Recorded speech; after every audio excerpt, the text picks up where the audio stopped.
సాగర్ నుంచి నీళ్లు తీసుకొచ్చి మూసీకి అనుసంధానం చేసే ప్రాజెక్టుకు, బృహత్ ప్రాజెక్టుకు ముఖ్యమంత్రి గారు ఇవాళ శంకుస్థాపన చేస్తున్నారు అని చెప్పి మరి ఫుల్ పేజ్ ప్రకటనలు ఇచ్చినారు. ఈ ముఖ్యమంత్రి గారికి కానీ కాంగ్రెస్ ప్రభుత్వానికి కానీ కనీస సిగ్గుందా అని నేను అడుగుతా ఉన్నా. కనీస మాత్రం ఇంగితం ఉందా? కనీస మాత్రం సోయి ఉందా మీకు?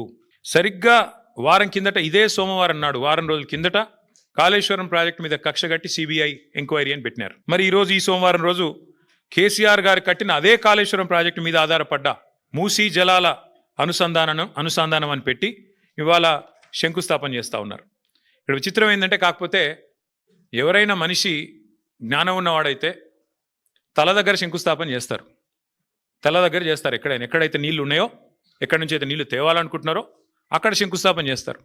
కేవలం తలా తోక లేని వాళ్ళే తోక దగ్గర చేస్తారు. ఎందుకంటే బాధ ఏముంది ఈయనకి? మల్లన్న సాగర్ దగ్గర పోయి శంకుస్థాపన చేస్తే ఏం చెప్పాలా?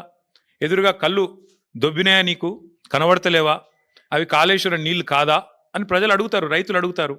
ఇవి కాళేశ్వరంలో వచ్చిన నీళ్లు కావా అని సోయినవాడు ఎవడైనా అడుగుతాడు, మీడియా అడుగుతుంది, అందరు అడుగుతారు. సమాధానం చెప్పలేరు. ఎందుకంటే కాళేశ్వరం కొట్టుకపోయింది, కాళేశ్వరం ఇదయింది అదైంది అని దిక్కుమాలిన మాటలు మాట్లాడిందే మీరు. కాబట్టి ఏం చేయాలా? తలా తోక లేని సన్నాసులు చేసే పని ఏదైతే చేయాలో తోక దగ్గర చేస్తున్నాడు ప్రారంభోత్సవం. తల దగ్గర చేయకుండా, మల్లన్న సాగర్ దగ్గర కాకుండా తోక దగ్గర, అంటే గండిపేట దగ్గర చేసే ప్రయత్నం చేస్తూ ఉన్నారు. ఎందుకు? మీ అబద్ధాలను కప్పిపుచ్చుకోవడానికి.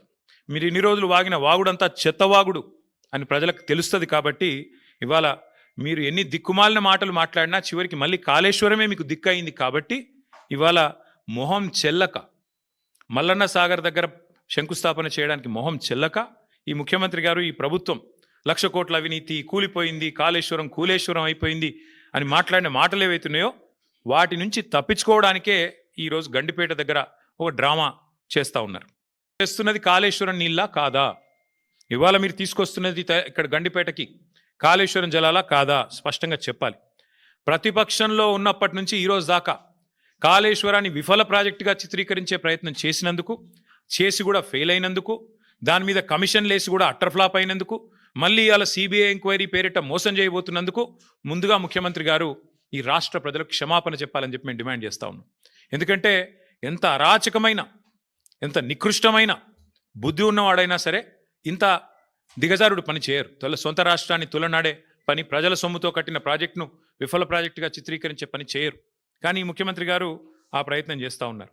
అట్లాగే నేను గుర్తు చేస్తా ఉన్నా ముఖ్యమంత్రి గారికి, మొదటి నుండి మేము చెప్తున్న మాట, కాళేశ్వరం అంటే ఒక బ్యారేజ్ కాదు, కాళేశ్వరం అంటే ఒక రిజర్వాయర్ కాదు, కాళేశ్వరం అంటే ఒక కాలువ కాదు, కాళేశ్వరం అంటే ఒక మల్లన్న సాగర్, కాళేశ్వరం అంటే ఒక కొండ పోచమ్మ సాగర్, కాళేశ్వరం అంటే ఒక రంగనాయక సాగర్, కాళేశ్వరం అంటే ఒక అనంతగిరి రిజర్వాయర్, కాళేశ్వరం అంటే ఒక గంధమల్ల, కాళేశ్వరం అంటే ఒక బస్వాపూర్ రిజర్వాయర్, కాళేశ్వరం అంటే ఒక రాజరాజేశ్వర సాగర్ మిడ్మానేర్, కాళేశ్వరం అంటే ఎస్ఆర్ఎస్పి పునరుజ్జీవ పథకం.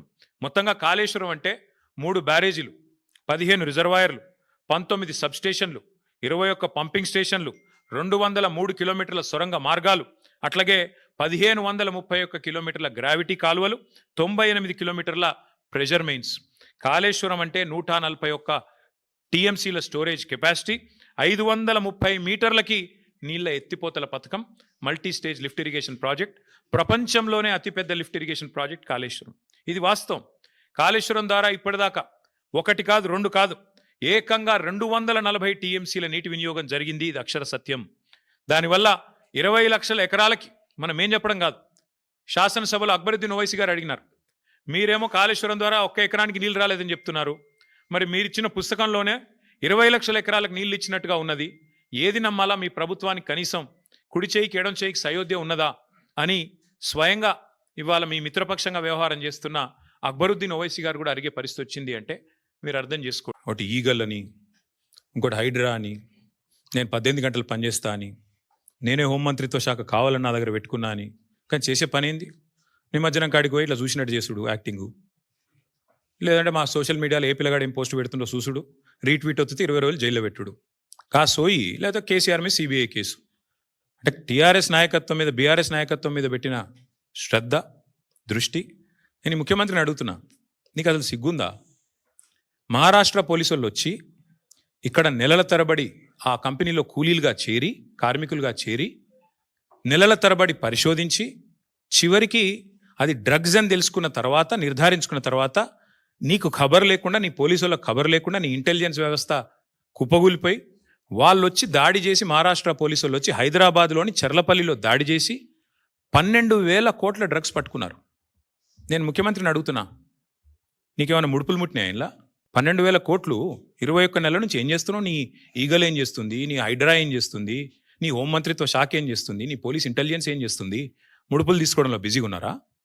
ఎట్లా? హైదరాబాద్లోని చెర్లపల్లిలో 12,000 కోట్లు. ఇది భారతదేశంలోనే రెండవ అతిపెద్ద డ్రగ్స్ ఇప్పటిదాకా దొరికింది. ఇదివరకు ఒకసారి గుజరాత్లో దొరికింది 21,000 కోట్లు. ఇప్పుడు రెండోసారి 12,000 కోట్లు. సిగ్గులేని విషయం ఏంటంటే, సిగ్గుపడాల్సిన విషయం ఏంటంటే, మన పోలీసులు ఖబర్ కూడా లేదు. మహారాష్ట్ర పోలీసులు వచ్చి దాడి చేసేదాకా మన పోలీసులకు ఖబర్ కూడా లేదు. ముఖ్యమంత్రి గారికి ముడుపులు అందినాయి అనేది నా అనుమానం. అందుకే చూసి చూడనట్టు వేయండేమో, లేదా ముఖ్యమంత్రి బిజీగా ఉన్నాడేమో. ఏది, ఎవడు రీట్వీట్ అవుతుండు వాని మీద కేసు పెట్టుర్రి, ఎవడు పోస్ట్ పెడుతుండు వాని అర్జెంట్ లోపల వేయండి, లేదా గణేష్ కాడ పోయి కొద్దిగా స్టంట్ కొట్టినట్టు చేద్దాం, అక్కడ కేసీఆర్ పాటలు బాగా పెడుతురు, పోలీసు వాళ్ళు డీజే బాక్సులు గుంజుకోవాలి, యాంప్లిఫైర్లు గుంజుకోవాలి. గదే పని ఏమన్నది ఇవాళ పోలీసులకు రాష్ట్రంలో పని? పాపం పోలీసుల బండ్లలో డీజిల్ దిక్కులేదు. మేము మమ్మల్ని అరెస్ట్ చేస్తుంటే హరీష్ రావు గారు అడిగినారు, ఏమైనా నీకు టీఏ వచ్చిందని అడిగారు. పాపం ఆయన నవ్వుతుండు పోలీసు ఆయన. డిఏ వచ్చినాదే, టీఏ వచ్చినాదే, మీ బండ్లలో డీజిల్ అని వస్తున్నాదే అంటే చెప్పలేకపోతున్నారు. పోలీసు వాళ్ళు నవ్వుతున్నారు. అట్లాంటి పరిస్థితి ఉన్నది వాళ్ళు. అందుకే ఈ రాష్ట్ర హోంమంత్రికే ముడుపులు అందినట్టుగా నాకైతే అనుమానం ఉంది.